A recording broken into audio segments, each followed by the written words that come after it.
uthi umbuzo kungabe ukungaqualify kwakhe ukuba sephalamende kudlula bonke abantu abasephalamende na?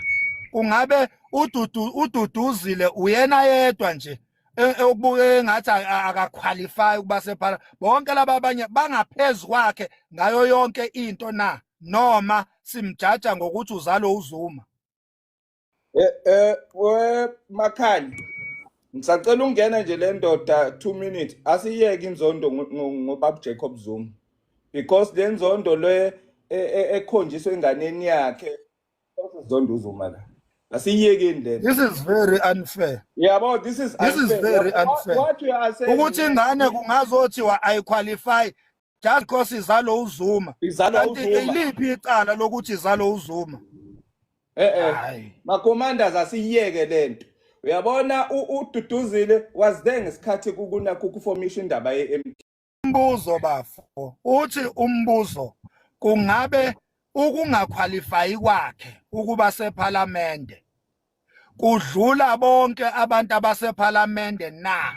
Kungabe uDuduzile uyena yedwa nje okubuke ngathi akaqualify ukuba sephalamende, bonke laba abanye bangaphezulu kwakhe ngayo yonke into na? Noma simjaja ngokuthi uzalo uZuma?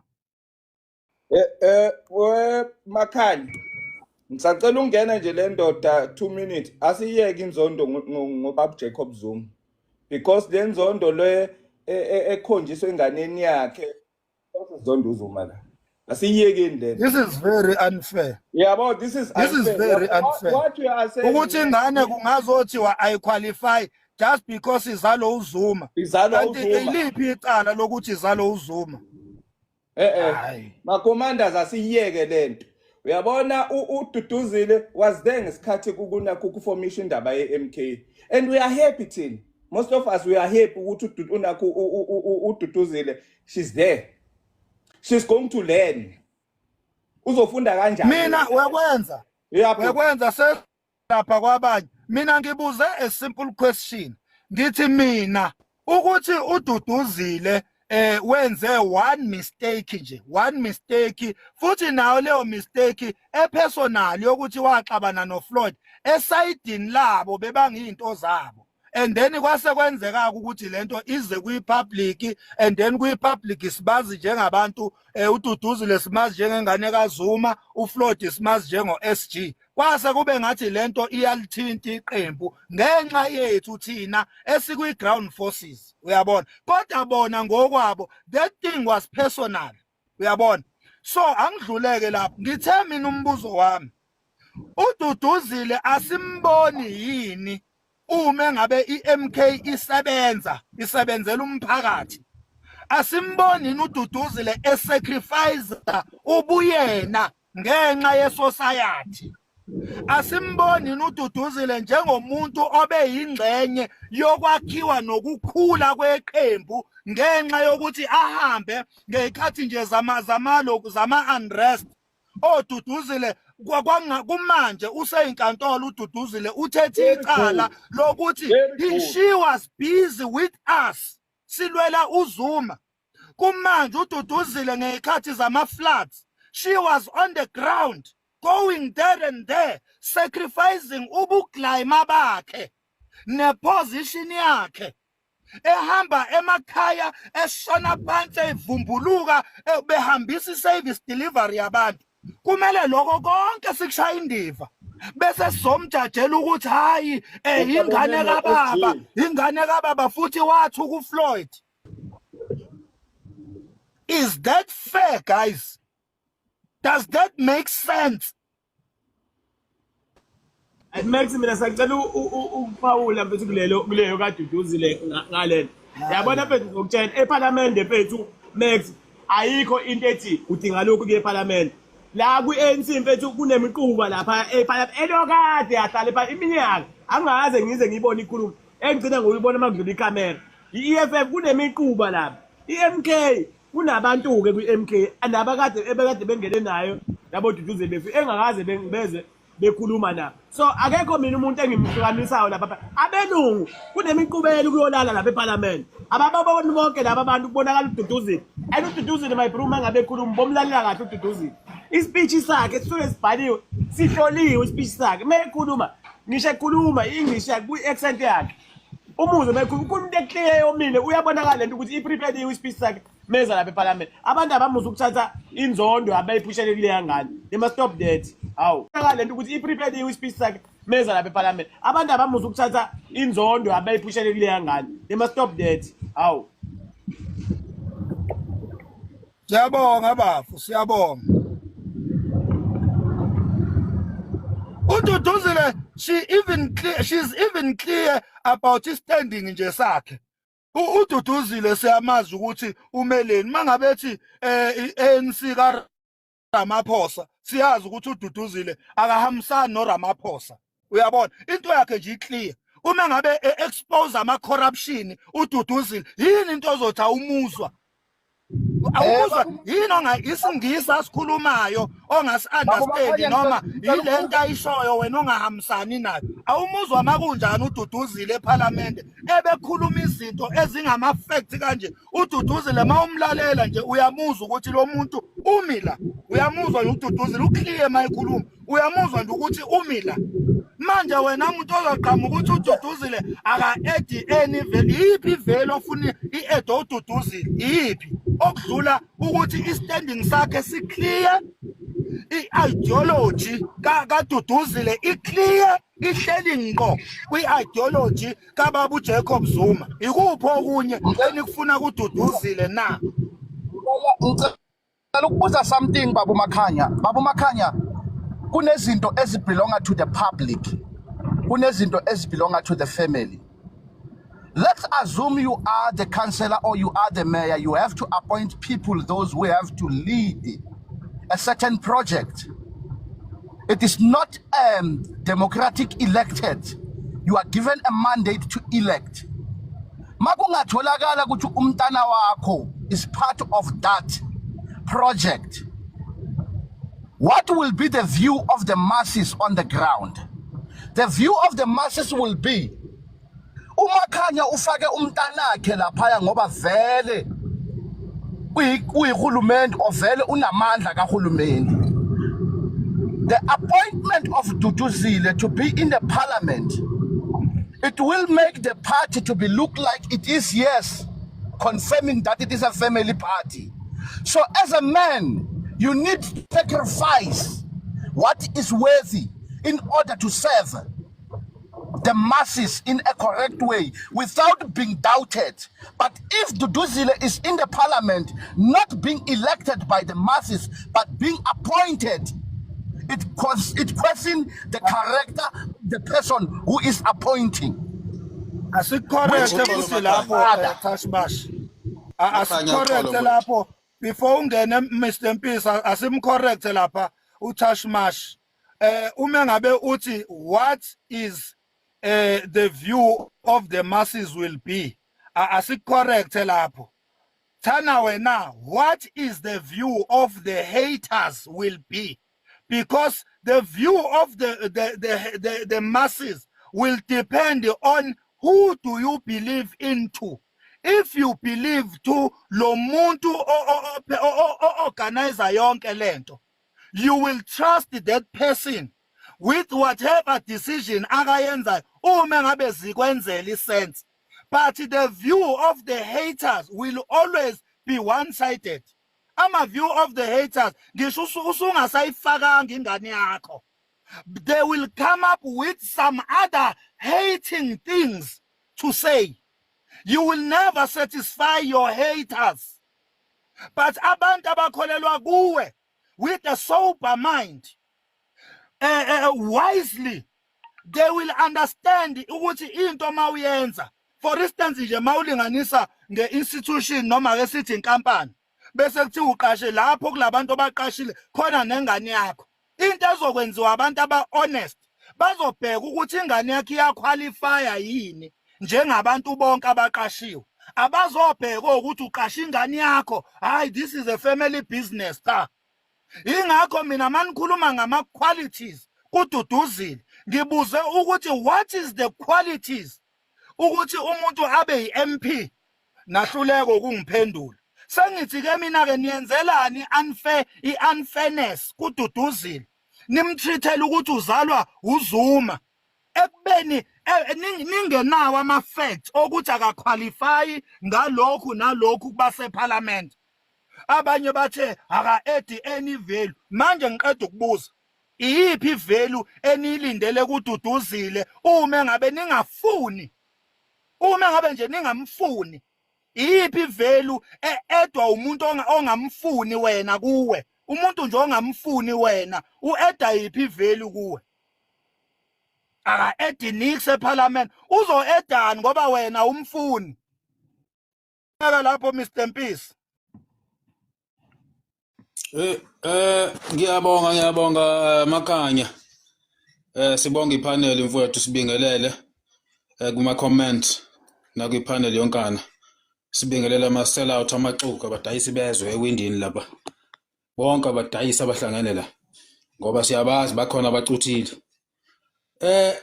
Makhanya ngizocela ngani yakwethu kule panel yakho uwenze into simple.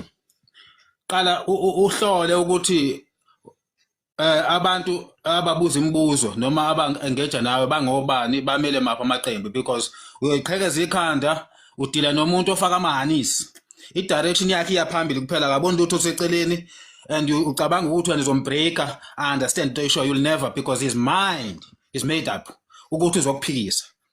So zama nje ukuthi first understand ukuthi ubani odila naye from which party because khona abantu abazoseklisha amasikuzi la abashaya ngathi bazwelana nawe or ba understanda wena kanti abantu abekho nawe bayahleka behind the scene. So first seek for irrelevance yakhe nendlela aqhamuka ngayo ukuthi uqhamukaphi iyokusiza leyo nto leyo. Ebese ngibakhumbuza abantu you ask a very good question here. Simujaja undodakazi based on what? On hatred?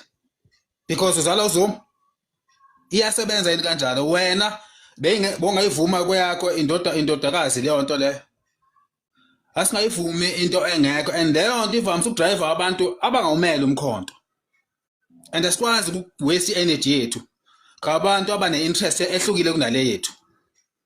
We need to prioritize leyo party leyo. Mbuye ngize la ku Floyd. uFloyd is very dirty in a way ukuthi destroy iSouth Africa. A serious case le kenzile ifuneka ngabe kahle kahle ufuna ube umuntu expelwayo straight endabeni zepolitiki yase South Africa because uzodala izimpi. Umuntu njengalona funeka angayitholi support because indlela ahlakaza ngayo and unfortunately akwenza iqembini lakhe kuphela uhambe egcogcoma enza lo monakala wenzayo. Ukwenzile kwi-EFF weyihlabe yayihlikiza namhlanje. Kodwa ubelapha 10 years akaze ayishiye. Kulezi zinto ezikhuluma manje ezimba sezikhuluma nge-EFF kwafanele abuzikhulumele sangaphakathi aphuma phela sibone uqiniso baleyo nto leyo. Uhlalile 10-11 years. Namhlanje usekwazi ukuthi akhombe imini ukubona. Leyo nto yenziwa amaxoki ke leyo nto leyo. Ukuthi mase bambekile izinto ezithiza afune indlela zokusabotage indlela ukuthi aphenywe. Asicorrect lapho we Mr. Mpisi. Ngoba nje zonke izinto sizibhekile sithole siyazibuka ukwenzeka kwazo. Akulona iqiniso ukuthi uFloyd ukhulume kabi nge-EFF eseyishile ulixoki lonto leso statement lesasilona iqiniso futhi asikho fair. Into yokuqala nje uFloyd uthe mayijoin umkhonto wesizwe akaza khulume lutho nge-EFF for the longest time. EFF imgxiba imthuka imbiza ngamagama ko whole life after all life against uFloyd ethukwa kubhalwa ko Twitter uMalema ebizo media briefing ezokhuluma ngo Floyd in and out awukazi umbone uFloyd ethi nge-EFF for the longest time silindile ukuthi uFloyd uzoziphendulela thini uFloyd kumele abuyisele induku uFloyd avela ayibukele nje wathi ejika uFloyd waqhamuka nestatement sokuthi yena angeke ahambe entertainer yonke into wonke ama criticism uyabona simlinde for the longest time thina uFloyd ukuthi agxibe iEFF seyiqedile ngaye wasizwa ukuthi njengamanje ukuyi strong party ukuyi MK bahluleka ukuqeda ngaye angeke ke sivumele istatement ezingelona iqiniso ukuthi uFloyd uplana ukuyovula enye party akusenzi thina bese sikhohlwa phela manje indaba ezamaqiniso bese kube ukuthi ngoba nake ngeseyona iMK sekumele manje sihlale phezulu kweqiniso ke ngoba siphusha iagenda yokumgxibha sibe again lento eyenziwa iEFF cha amanga lawo uFloyd wathula for the longest time nantu uFloyd ayikhulumile la yesterday kule media briefing yokuthi iEFF it's a cult akashonga ukuthi iEFF akabizanga ngisho igama uthe there are some parties wathi amanye afanisa no Brenda Fassie akabizanga ngisho igama thina sikutshela ngabantu ababiza igama lakhe bathi Floyd this that Floyd this that umuntu abesebenza naye ubebiza ama media briefing now and then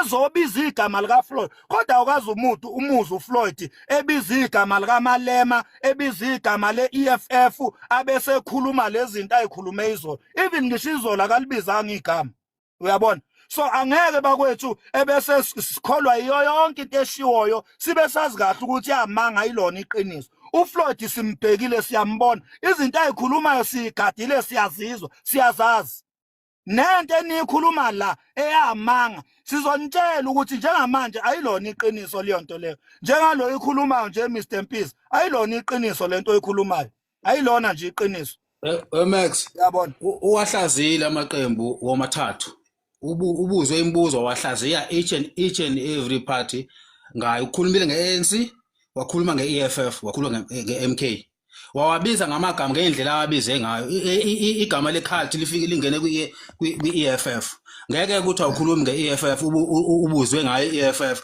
ubese uphendula ukuthi iEFF iCult bese kujike kuthiwe cha ayikhuluma ngaleyo no ngithi mina up until yesterday Tingling and numbness, again and again, could be signs of vitamin B deficiency. Neurobion helps treat vitamin B deficiency at its root to relieve these symptoms so you can put life back in your hands. Neurobion. Yesterday, uFloyd have never done what EFF have done to him. Up until yesterday, ngisho njalo mina. Ngithe up until yesterday.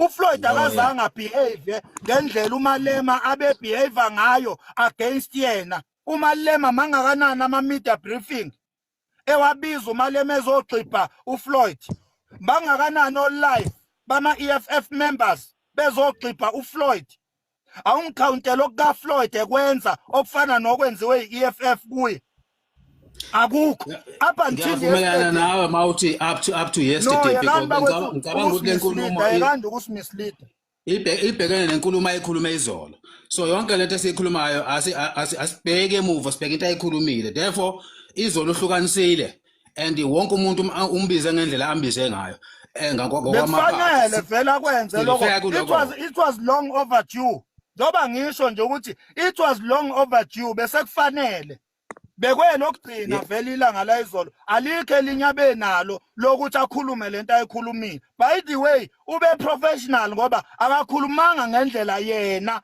ebekukhulunywa ngayo kuye kungcono kabi kuncane kabi lokushiwo uFloyd awuhambi uyobuka ama video kaMalema ekhuluma ngoFloyd hambi uyobuka ama videos kaMalema ekhuluma ngoFloyd bese ucomparisha lezo zinto bese ungitshela ukuthi uthi uFloyd utheni uFloyd utheni ningazodla ningazosimislead thina Max, Iqiniso phela ngeke silicashise thina. Iqiniso liphambi kwethu siyalibona. Now and then yonke into siyayilandela. Angeke thina silalela ama propaganda.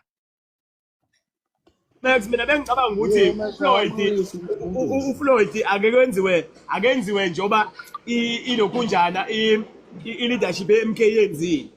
uFloyd akafanele ngenyoka kukhishwe zonke izinto endlini aluswe la agadwe la uthi angaphakamisa ikhanda kuphela angabe nabungozi kuphela agadwe lokho kodwa ukuthi kukhulunywe kabi ngaye cha until yena azaveza ukuthi yini le ayenzayo ngoba uma uthi uyabheka i-leadership ye-MK ayizange iziveze lutho kodwa uyabona ukuthi ngeke bemdonsele phansi ingekho into akangayenzayo. Bona webafo uyabona abantu abazama ukudestroy uFloyd njengamanje. Niqaphele kubo bonke live enibahambayo niqaphele lo nikunothise ngesilungu i-EFF umuzwe nje umuntu we-EFF uzomuzwe ngeke umuzwe umuntu we-MK ekhuluma njengo Mr Mpisi ngoFloyd.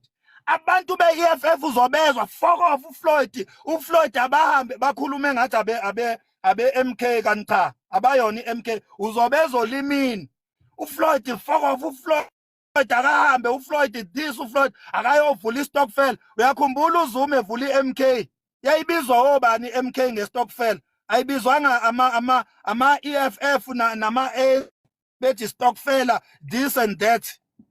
Omyeza abantu be-EFF babela bebiza iMK ngestokfela. Namhlanje ningakhohlwa ilanguage bakwethu ningakhohlwa ilanguage. Le language yestokfela ilanguage yabantu be-EFF leyo. Uma kuthiwa uFloyd uyoqala istokfela nize ningalibali kuyobe kuumuntu we-EFF lo okhuluma leyo language ngoba ilanguage yama EFF leyo. Asho ngalesikhathi Max Yakhala la. Ikhona indoda ebifuna ukukhuluma ngifuna ukuthinta le ndoda le kuthiwa uTashmesh. Sengiqala lo mfolo ukumngabazi ukuthi uyiMK. Indlela akhuluma ngayo ingenza ngisola ukuthi mina ke mina angeke uzungithinte mina. When it comes to MK sibe MK after mhla 16 after mhla 16 December 2023 uJacob Zuma ememezela iqembu. As business people we've been investing a lot of money kulento ye-MK. Ngeke uzusitshele nge-MK without anything in return. Asizile thina ngokuzofuna ikhundla la. Mina I for alone. Ziningabi izinto esengizenzile for ama programs eqembu ngizama ukuphusha ngiliberate abantu abamnyama. I'm not interested kakhulu kulento ethinta ududuzile leyadi ikhulunywa. And indlela ulimi lalo muntu lo uTashmesh ingenza ngicabange kabili ngaye. Mina we Mr Mpisi kunento eyikhulumile ngibonile ukuthi ugudla igqumu ugudla ngakuye. Kodwa mina ngifuna ukusho because thina sablutho la. We are here to defend this organization from abantu abafana ne-EFF, from abantu abafana ne-ANC, from abantu abafana ne-IFP. We are here to defend this organization and we want inaki EMK because it's your K20. Lezi inkulumo le moya emimbi ehamba ibhixwa EMK nabantu abafana njengo Commander Duduzile. Sifuna ukuyiqalekisa iphede leyo. Uma unenkinga noDuduzile unenkinga nathi. Uma unenkinga nomsholozi unenkinga nathi. Uma unenkinga nama commanders ne high command team unenkinga nathi as ground forces. Uma unenkinga igate livulekile phuma uhambe uyeyela la go EFF noma ikuphi uthanda kuyakhona but not here. We are going to defend this organization. If it needs to die and die for this organization, let it be. But we are not going to move back. We are not going to move back. We are going forward. We are going to defend Babu Jacob Zuma. We are going to defend the MK. Sihamba. Yabona njengamanje. Sibheke ekuthenini sithathe omasipala. We umoya kagodole. Nomoya wamanye ama high command team. Nomoya wamanye ama commanders. MK true commanders, we are here to defend this organization. Sifuna ukuthatha umasipala. Uma usazoqhubeka usitshele Duduzile. No, we are not interested in that Duduzile.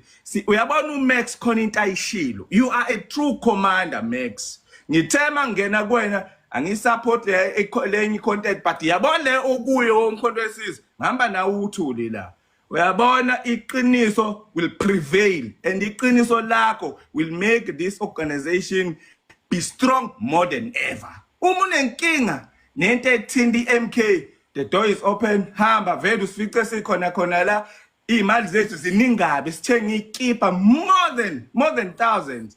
Sichasa ama programs eMK. Uma unenkinga, I know my brother, you can go away. We are not going to allow this nonsense ezohamba igqiba abanye abantu abama commanders esibathumele eParliament. Thank you so much. Sanibona bafowethu.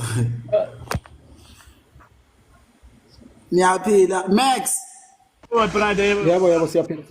Niyaphila ngize kuwena Max bafa. Kabisa. Alright bafa. That's right, mfowethu right wena. Nonke njalo bafowethu nginibiza nonke ukuthi ngiphointe kakhulu lento zayo. uMax ngoba ngizozama ukuthi ngibe against izinto akade ezisho. Max ngikhuluma nami mfowethu njengomuntu ovota neEFF yayizwa lonto ovota neEFF yayizwa lonto le. Ngizodefenda ke nami la. Ngithi mina Max uthi uMalema kunenqwaba yama podcast okanye yama media briefing la khona ebeke akhulume ngolentozana ngoFloyd Shivambe emgciba ngethi uchaza kanjalo.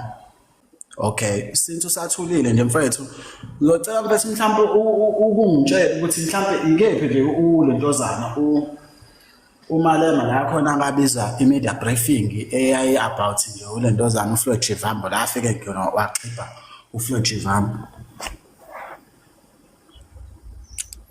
Sanibonani. Angazi ke noma ubingelela ngoba mhlawumbe mfethu kwenzekalani because ngisabuzile phela ngidinga ukuphendula wena uzobingelela manje. Ngiyenzela ukuphendula mfowethu angazi mhlawumbe ngiyaxolisa kanda benginganaki. Mhlawumbe media bafo angazi noma uyibuka ngeside elilodwa. Ungangichazeli ngokwemedia wena shono la khona because everything engicabanga ukuthi sikwazi ukuthi sibone kuyona ukuthi kwenzekalani la singekho khona. Ngicabanga ukuthi konke lokho sisuke singakubiza ngemedia understand lokho kusiqoqela information kuyilethe eduze kwethu yabo. Okay ngisho nje ukuthi kwakuyikephi yabo.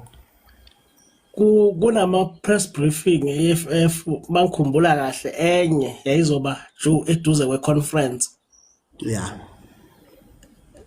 La uMalema ayikhuluma khona ngoFloyd. Yeah. La owaze kwavela khona nokuthi usoze wamblocka ngisho ukumblock uFloyd. Yeah. Ngoba bengasadonselani. Yeah bafa ngicela ugxile la kumgcibheni since udefender uMax ngicabanga ukuthi uzashuthwana bawathi Defend Max. Akufuni awuthi ngene. Mana Max ngoba uqale wangena bafukhuleka asale seqeda mfethu yezwa Max asale seqeda. Asho lokwabe efuna ukusho nje ubafu bese ke usoyaqhubeka Max. Okay. Ngena ganda usalisoqeda bafu. Wona sanela imina sorry bafu ngilonga ngithi ganda manje ngilonga nje. Hayi khuleka lapho ubhedile. Noma mhlambe ngingeke ngiyikhothe ezinye izinto eziningi azisho but ngoba ngisho ukuthi kwi-conference kuzoba ne-conference kune briefing ayikhipha wayikhuluma khona ngaye uFloyd esanda khamba uFloyd I think waba nama briefing awu3 awenza nje uMalema ekhuluma ngayo uFloyd ezeshuthi abathembakele kangakanani. Yabo. Alright sana la uma sisinike yena uMax awusho Max ke ngizwe bafu. Alright sana ngiyabonga bafu. Ngicela ukubongezelela kunami lo mfowethu lento kule uyani la lento ayikhuluma. Abo uMalema mfethu wathi uma ngabe kuthiwa la abantu ekuthiwa bahlakaniphile bahambile kwi-FF ba kwi-MK yini pho bengafike behlakaniphe la abakhona waphinde wathi abanye babo bebaphusha njengebhara la kwi-FF ngoba bengenamsebenzi walutho so wena bafa uyazi yonke leyo nto leyo uqala ukizwa la awazi uyizwe kwi-media thina sizwaphi le nto lena njengoba sikutshela wena manje awusho Max la khona le ntozana ulo umaleme egxibha khona uFloyd ngicela ungakuphenduli mina nkabe yami ngoba ngisuka kude nawe sengikwazi kahle ngizokuphendula ngokukwazi mina nengicabanga ukuthi ingako ukuthi kuqale kungena abafowethu bakuphendule uyabona nje mfowethu uma sikhuluma ngendaba kaMalema noFloyd hamba nje wena uye lapha ku YouTube ufike ukuthi Malema towards Floyd's departure uyabona mawufike nje watype kanjalo ku YouTube uzowathola wonke ama clip einkulumo zika Malema egxibha uFloyd eze angagcini ngokugxibha uFloyd aphinda agxibhe ngisho iMK so ukugxibha kwakhe uFloyd akamgxibhi kwamanye amavideo akamgxibhi yedwa umgxibhe emhlanganisa neMK emhlanganisa noZuma so angeke mina ngilo ngikubalela as if manje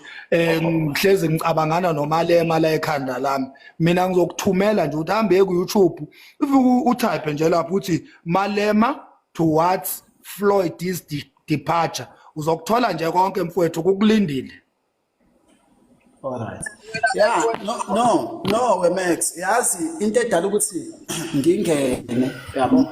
It's like mengilalela indlela odilive ngayo bafo. It's like mhlambe uMalema kukhona la khona eke wavula, yabo noma eke wabiza media briefing wafi kwazohlala ngegama lika Floyd, yabo. So into mina engingayisho ukuthi I've never seen la khona ulentozana uMalema ehlenje ngoFloyd nje understand so bengifisa ukwazi lapho ukuthi kukuphi kodwa kuphela into esuke yenzeke nansi bafowethu engizokuvuma Max ukuthi uMalema uke wayenza lento okugxibha MK as a party understand le nto leyo mhlambe nakancane ke kulentozana kumsholozi yakhe lokho ngingavuma kodwa nje lokhu kaFloyd ngoba manje Max mfethu into esuke yenzakala bafa kusuke uyezwa yini uthola ukuthi uyakhuluma okanye bayakhuluma nazi izintatheli la uyezwa yini bese ziyabuza izintatheli ukuthi uzizwa kanjani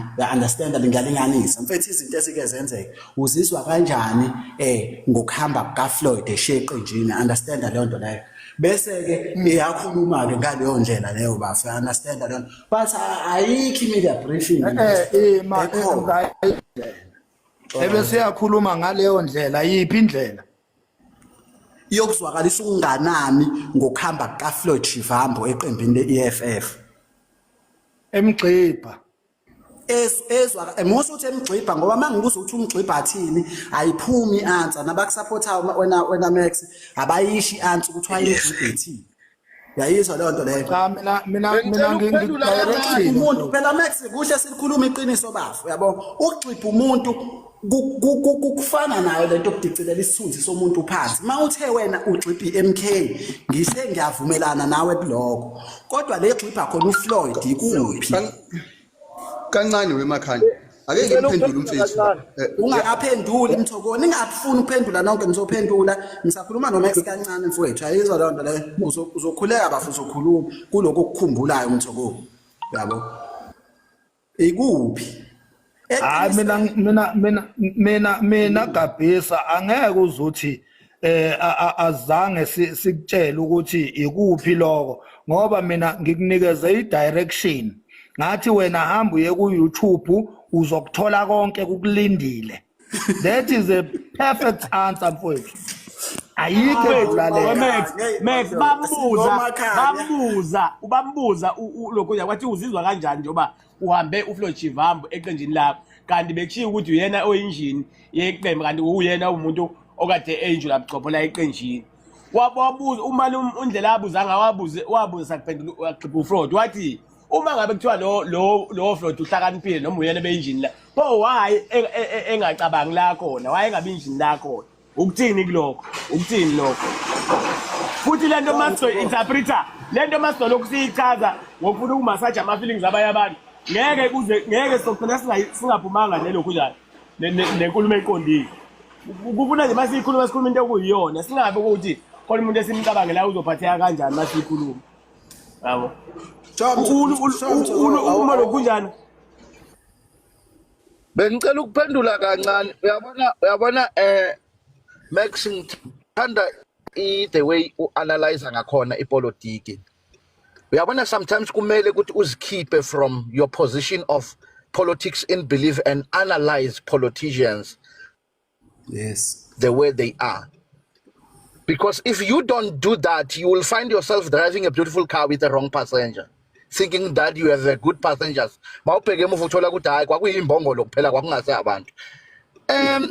Umalima, ubheka ama-journalist maba attacker a politician makune incident.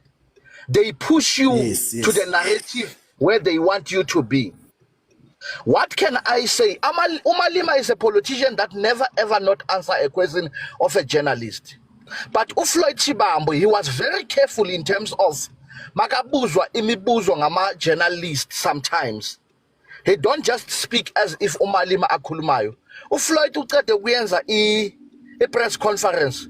Umalima already has answered uFloyd. Umalima kune clip yokuthi le mali yakho bebakuholela le uyi-SG izophela endleleni mawucabanga ukuthi ukuvula icembu mfana umdlalo uyadlala. Already he's so obsessed to answer this man, and this man ama journalist bambuza imibuzo, he makes sure that he don't answer the way a journalist want him to answer. So somewhere somehow kumele ubuye understand ukuthi in politics, my brother, you must be wise. uFloyd wise ku politics. We cannot take away that. You understand? So enye into engifuna kuyisho ku baba uMpisi no baba uKhweza, baba, I'm politically flexible. Sometimes mangikhuluma ungimamele angigeke, I bring the facts.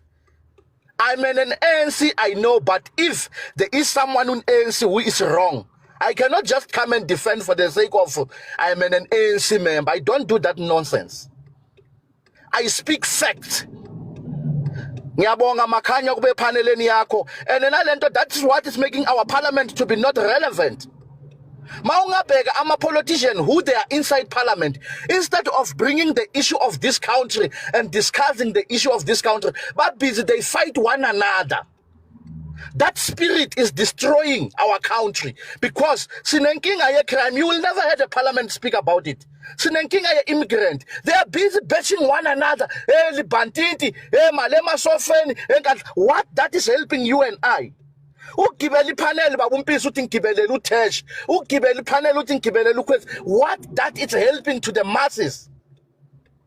But if I speak knowledge of politics, I analyze politics without fear or favor, that makes someone to say ngiyangena la while I know good this car ama break I now, but to driver ngiyamthemba. Danko. Ngaleskhathi ake ngibeke. Sanibona bafowethu. Angingene bafethu. Yabona bafethu nje okokuqala nje kuzomela bafethu sibonge ukuthi sibe nomuntu oyipolitician usamncane njengoFloyd, futhi okhaliphe kanje ya noqaphelayo uma ezokwenza izinto noma ezothula ama statement. Yazi kunomfethu obuzayo la othi uMalema intathelo zisuke zimbuza, so he has to respond on that. In fact, brother, uma ubiza i-media briefing akukona ukuthi mawusho i-media briefing usukuzoyimela nje untararazi. I mean, the journalist, they will always be there to ask the question. If you call the media briefing, you call all the media coming with the journalists. Ama journalists awazile ukuzokushutha, azobuza ama question are relevant ukuthi afuna ukubhija ngawo ukuze izwe lazi kahle hle ngawo, ngoba uvele wena obasukelile wathi abeze. You understand? So ngiyakubona ngathi uya confuse lento, it's like uma le mumpintshelwa ekhoneni isuka ingekho indlela no indlela ivulekile brother ukuwena ukuthi ukhuluma kanjani with your own understanding ngepolitiki yase South Africa uma usuhlaselwe yindathi noma zimpintshele ekhoneni indathi zikubuza ngesituation ekhona ngaleso sikhathi but uyabona ukuthi uFloyd lapha even though abeyithi EFF but he was very maintaining ukuthi intatheli uma sesifuna umusa direct le question abayifunayo umbone ephuma eceleni bese ecover ngemuva ayibuyise like esakuyihlanganisa under the banner of Tuntu Mnyama ithi mina lo muntu ngilalela yonke le so ekwenzeni konke lokho imali mfethu imali bethu sesizakubuza ungathani bethu manje ungakaqhubeki yes ungakaqhubeki mfethu ngaso inkinga abadlali FF okay because they are not disciplined bethu uthe mina ngilalele ngalalela my brother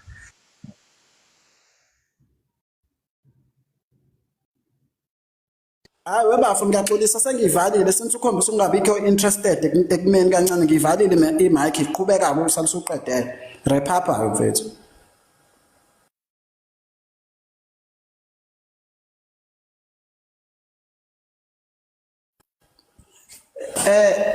mhlambe Mthokozi since usathulile mase uvula imic uzosala usungiphendula ukuthi kahle hle mawuthi uyibeka kahle so mfethu bengizocela nje mfethu ungiphendiswe ngikhathi ngiqedela kom sorry ngancane bafowethu ngiyaxolisa ukunivala ama mic ngisafuna ukungena la e-office kancane nje for 5 minutes ngizophuma manje ngicela nibe niqhubeka Kabisa nawe Rodrigo ngabe nibamba nje bafowethu ipanel ni drive ngisafuna nje u10 minutes kancane ongena la kubelungu ngithi ukudiscussa nabelungu kancane anibe ni drive inqola ngizonishiya kanje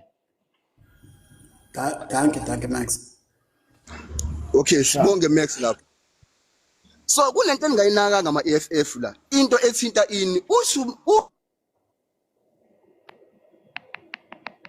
lapha uFloyd kunabantu abacabanga ukuthi if they call social media or any social who are active in social media by the way and those people they think they will win the election by doing that but ubilisa iminded futhi ukhomba yena ukutshengisa bona ukuthi unolwazi ngakanani ukuthi yena uyayazi into ayenza uthi hey they forget about the ground you know kaba usawuyinaka lo office leyo nampethu yeso lapho he was speaking straight to the AFF as you know exactly that ukuthi EFF how it does it perform ngeke siphike ngangizama ngisho siwasemizonda kanjani into esingeke simqambele amathe awunamanga yayibona into ngisho so akufanele sisi analyze lama politician so analyze in a manner of defending it's not about defending here this is about clarity and then talking an honest truth yabona the fact you say let me come for defending so in South Africa we don't need people who defend. We need people who will speak an honest truth for the sake of all black oppressed. No, not defending anyone. You know, that's the problem, my brother. Ewashaya Mthoko mfethu hayi yabona ke lapho ukushayile mfethu yabo abantu bethu abakuyipolitiki imajority yamaqembu lawa ezepolitiki abantu bethu bayicabangela bona bodwa hayi mase bengeke lapha wasibathe nje something babizwela ngale emaceleni and khona into mina bethe vele ngiconfuse umuntu we-EFF bafethu angangizwa kabi mhlawumbe ugabisa angilekelela lento mfethu I'm trying to get mfethu i-point nento ngempela lo mjidi asuke yisho umethi iqembu lomunye umuntu omnyama njenganaye okay lisitha kuyena abanye abantu abamnyama njenganaye bayisitha kuyena usuke esho ukuthini ma abantu abamnyama bethi bonke bekhulunywa ngezelilodwa ukuthi ahlanganeni sibe yinto eyodwa sizama ukuthi senze impilo ibe ngcono kumuntu omnyama omunye umuntu omnyama mayekhuluma kanjalo usuke echaza ukuthini mhlawumbe umuntu we-EFF angangichazela kangcono because mina iyangidida mhlawumbe nanompolitiki incane noma ngishiwa yini yes anibona yebo Mr. Ngwenya yebo boys uzongwenya cha uyungwenya impela lo alright Ngwenya niyaphila ibandla lonke ipanel siyaphila waphuma lo mbheki kodwa kusenani yeah cha nginibingelele bafowethu nami ngijoyina nje manje ngo half past ilo ingxoxo ngumkhonto wesizwe mina la eGauteng. Ngingazi ukuthi mhlambe ibisibekiwe lenkulumo lengiza nayo kaFloyd. Nginge bathini konje faction kaFloyd mhlambe bengihamba naye njengoba ehambile izolo. Cha, inkulumo akhulumile izolo ukhombisile ukuthi uyahamba impela emkhontweni wesizwe. Kodwa mina bengicela ukunibuyisela la sizwe simnyama.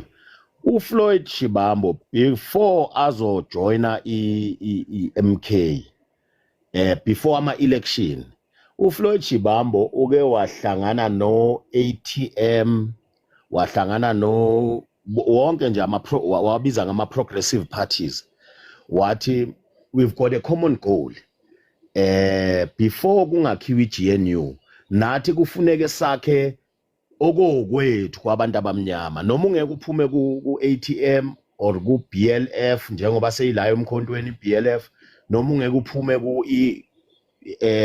engakabi umkhonto wesizwe, noma ungeke uphume kumkhonto wesizwe. Kodwa thina we've got a common goal ukuthi saphuca umhlaba wethu okwamanje, njengamanje asikazuzi lutho kwi-economy yala eSouth Africa siyindle emnyama. Wayibeka yacaca uFloyd Shivambu. Ngicabanga ukuthi ngaba wrong, ngangilungisa. Yila khona uMalema wambona lo muntu ukuthi no, lo muntu lo ngathi uza nobuhlakani obungenhla kokwami, ngoba manje ukhuluma ngecommon goal yokuthi noma ngabe uyi-PAC, EFF, ATM, inkatha noma inkatha ke seyifola ngapha kwa-ANC nayo vele sesizwile ukuthi yathola imali leko Oppenheimer. Wozani sibe yizwi elilodwa eli-opposition, ingakabi i-official opposition i-MK. Yathi wozani sibe ngapha sibe yi-official opposition against iGNU le yakwayo njengamanje, ingakakhiwe iGNU. Ngicabanga ukuthi uMalema kusuka lapho azange asaba mnandi noFloyd. Nawe noma ngabe mhlawumbe ubune-position kuthiwa udeputy, mase kufika isigaba noma ibanga lokuthi umuntu ongaphezulu kwakho oyideputy yakhe akasakuzwisisi ngesimanga sokuthi mhlambe usuhambe phambili ngokombono noma ngokucabanga, waphumela esidlangalaleni, waphumela kwi-nation, bonke abantu babona ukuthi ucabangani. Ngibona ukuthi yilapho nje ubudlelano babo bathunazeka khona, abuzange buphinde bulunge noma singazi ukuthi bahamba phi benzani bonke, kodwa ngibona ukuthi ubudlelano babo bathunazeka lapho. Wasebona kuFloyd ukuthi angeke ngisakwazi ukuhlala la, ngoba naku umuntu ongiphethe usecabanga kanje ngami. Wazama ukuthola the nearest left wing party, which is MK. MK is left wing, anti-USA, anti-Donald Trump, anti-everything Western. Wathola MK wathi la noma ngabe ngakusho ukuthi pay back the money, Jacob Zuma is corrupt, kodwa ke ngizozama ukuyireconcile because ama-politicians ayakusho lokho, noma sikuphika noma sikuvuma ukuthi there's no permanent enemies in politics, there's no permanent friends.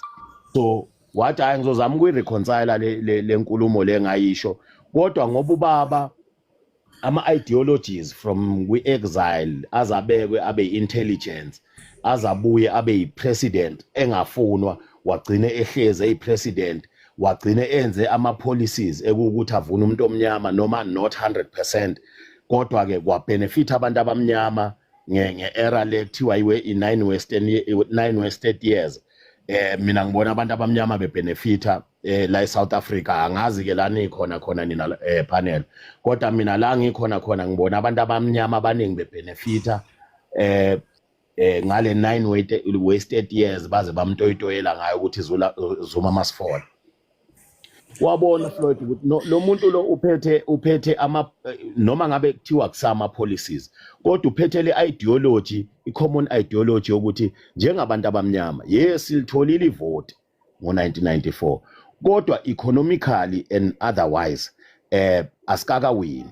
Never mind kwalaba khona ithuba lokuthi mhlambe kube nabantu abathumela lapha emamayini kwathiwa ukuthi sekunezinkulumo zokuthi ngiqolise nje ukubiza amagama abantu sekunokhulubuse baba yibo manje babhizi nabafana nabashabo Mandela kodwa ke bottom line walivula igate ukuthi bantu abamnyama nayi indlela nayi into esiyifunayo umhlaba ubuye ngakithi ngibona ukuthi uFloyd wabona leyo nto leyo ukuthi mangangena la emkhontweni singakwazi ukuthola i-common goal nalabo abanye abancane njengo ATM ngiyaxolisa nje ukulo ngenze i-example nge-ATM ngoba iyona encane kakhulu ababuye beze ngapha sibe ne-common goal singaloko siba divided kaningi ngoba we've got a common goal which is the liberation of the black person ngayo yonke indlela economically and otherwise not ukuthi kuvulwa amabhoda so umongameli wangale kwezeyibovu ubekhuluma nje indaba yokuthi ufuna ukulwa indaba yokuthi Africa kufuneka ingabi namabhoda I'd rather fight whatever I'd rather go home than fight another black person but you cannot ukuthi ungavulela abantu ifridge yakho namabhudu wakho ukuthi wena la ekhaya awukabe right funeka ube right kuqala then ungakhona ukuthi ube nama asylum seekers camps ube nani then wazi ukuthi la ekhaya abantwana bakho ba right before ungavulela wonke umuntu ngicabanga ukuthi inkinga nje yaba lapho nje ngihoxe kancane Mr. Ngwenya kancane Rodrigo Mr. Ngwenya mhlawumbe ngizophika nje la ngasekugcineni kulesi ungiphendule phela Gabhisi ukuthi uya ku Mr. Ngwenya wangibuza awuqala ubonge lapha Gabhisi angimandisa ngiyabonga Mandisa iproblem siyabonga Mandisa kakhulu iproblem ngawe siyabonga iproblem ngawe weRodrigo angikuzwanga kwasekuqaleni khona angazi ukuthi yini eyenza ukuthi ngingabisa focus kakhulu kuwena kodwa mhlambe ku statement sakho sokuqala ungixolele bafa ngazi ukuthi yini edale nginga focus kodwa ngisazovulandelela umbuzo wakho bese ngiyakuphendula bafa ungadeli Gabhisa nginesicelo esincane la ebengicela ungenzele sona mhlawumbe ngekwazi umuntu umnike certain time ayikhulumayo because la sihamba sishaya azakhohle umuntu befuna ukuthini because ulo sibanibani usedonse sithi mhlawumbe siqala isikhathi mhlawumbe 2:05 mhlawumbe kusho wena uthi usungangena sibanibani usungangena imele njeke kanjalo ukuze wonke umuntu azoba nesikhathi because ukucabanga into uzugcina usuyikhohliwe lathi njobe ekhaya uRodrigo akasaphendule kankade nje no iqiniso singangenanga impela sogcina singangenanga bafowethu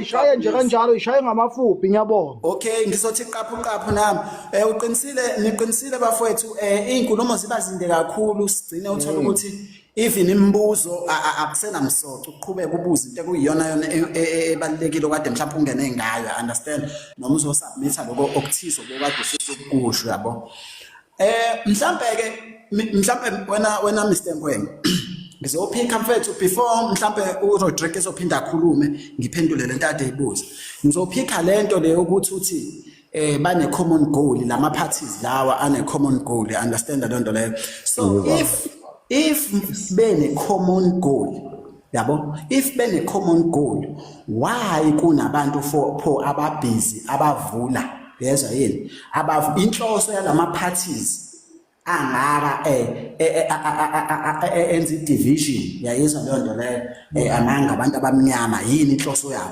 mawuthi and other thing Mr. Ngwenya understand ngishilo ke njalo ukunderline lokho ukuthi number 2 lo and other thing ama terminology epolitiki angwazi kakhulu angwazi ake ngibeke kanjalo mina ngokubuka kwami lento leyo yokuthi kufanele sabantu abamnyama descendant sihlangane because kune common goal ngiyibona mina equivalent to ukuthi remove ama borders as lentozana as black Africans sibe unite then si share same currency you understand don't leyo si share lentozana i-currency efanayo kube i-judiciary yabo si7 ngaphansi kwe-constitution efanayo ya understand leyo nto leyo mangabe ngike eZimbabwe uya-understanda loo nto ngiyalinganisa Kapiso number 2 loyo before ngingena number 2 loyo uzoqala uRodrigo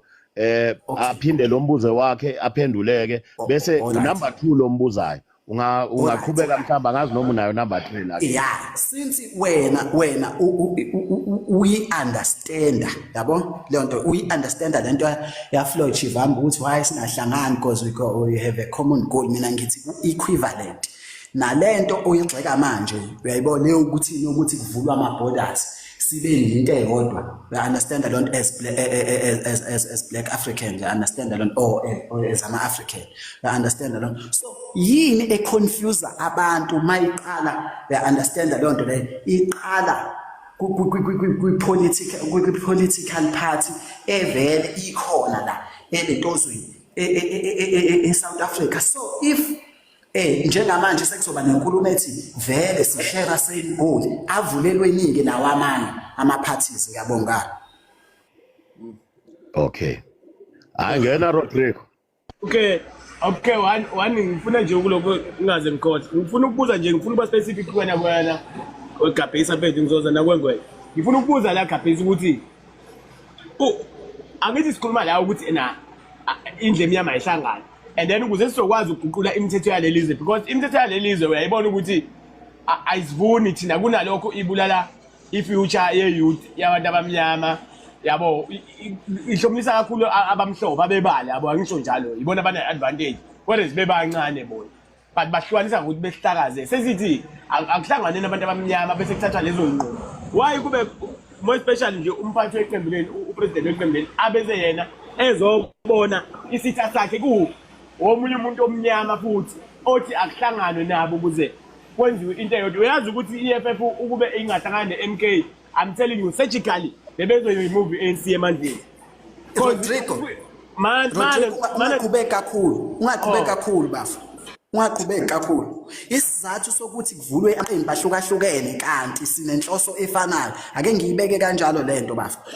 Yini isizathu? Because manje njengamanje mfethu Rodrigo wena uthi in supportive of izicagogwana zamaqembu ngoba naku livule umuntu omnyama, then loyo muntu must be glorified because lo muntu wenza njani uvule iqembu. Yini sihlukane, yini lo muntu engezi yona le party evele si-exista.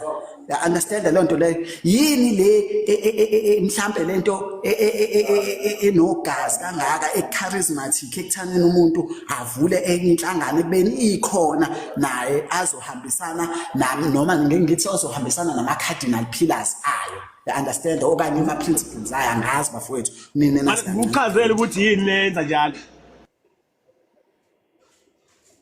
Uchazele ukuthi yini lenza lokho. Chaza Rodrigo. Into eyenza lokho abelungu ba-strategize ekuqala ngaleyo ndlela leyo ukuthi uvula amaqembu. Uma ukuthi uyabuka khona o-Rise Mzansi ukhona obhosaza abafande belungu bebesiconzula besenza amacozi ukuze bekwazi ukwahlanganisa la maqembu avote ndawonye eParliament ukuze bezokwazi ukuqhubeka bebesemandleni bekwazi ukwalawula amaqembu avote naleli qembu abalifuna i-DA ukuze bezokwazi ukuqhubeka belokhu bevota ne-ANC ngabase-ANC ukuze beqhubeke befezekise iy'mfuno zabo. So nalaba babona ukuthi eyona ndlela ukuthi sikwazi ukuthi sibhithele abantu ngoba basebenzisa i-strategy nabo bavula amanye amaqembu amanye amaqembu ngoba ukuthi uyabuka nje i-MK hayi ukuthi ifuna ukuhlangana ne-EFF yodwa nelokhu njani ikhona yini ATM namanye amaqembu sekuthiwa nina-ke eseniwavulile amanye amaqembu noma bawavulayo awahlangane manje wonke ahlangane avote ndawonye ukuze enzeleni because babonile ukuthi uma singathi soza sithi siya kwi-EFF still nakhona ngeke kuze kulunge. Uma sizothi siya kwi-MK akulungi sekuthiwa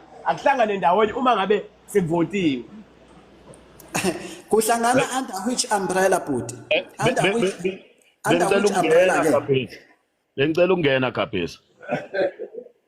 Bafowethu ngiyaxolisa mhlambe engibaphazamisayo basazimisela ukungena. Ungwenya futhi. Bafowethu we cannot beat around the bush. Asikwazi kuze nesithupha.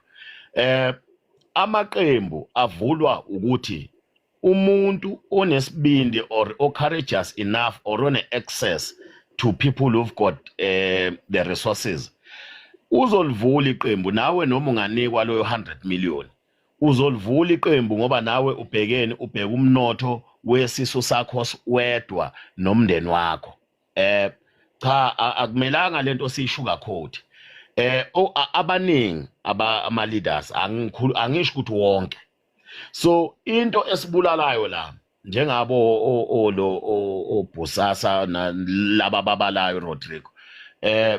Sengithi Bosasa manini konje le lamaqembu lawa avuliwe nje before ama elections wa last year ngoMay. Avulwe ngenxa yokuthi anikwe imali. Le mali le ibuyapi ibuye eStellenbosch. IStellenbosch kade sayidla imali la eSouth Africa. Siphethe wonke amakhampani la eSouth Africa. Uyavuka ekseni usuteksiwe awukaphuma endlini usuteksiwe vele imali yakho ni eStellenbosch. Lezo imali lezo mazifika bazama ukuthi kungabi ne-common fight against angithi uyabona nje ake ngenza umzekelo eAmerica khona ama-Republican khona ama-Democrats. There's two different kusho ukuthi kunabantu abama-left wing kunabantu abama-right wing. So la eSouth Africa abelungu ngoba basimicromanagile ngayo yonke indlela abafuni ukuthi sibe ne-common goal.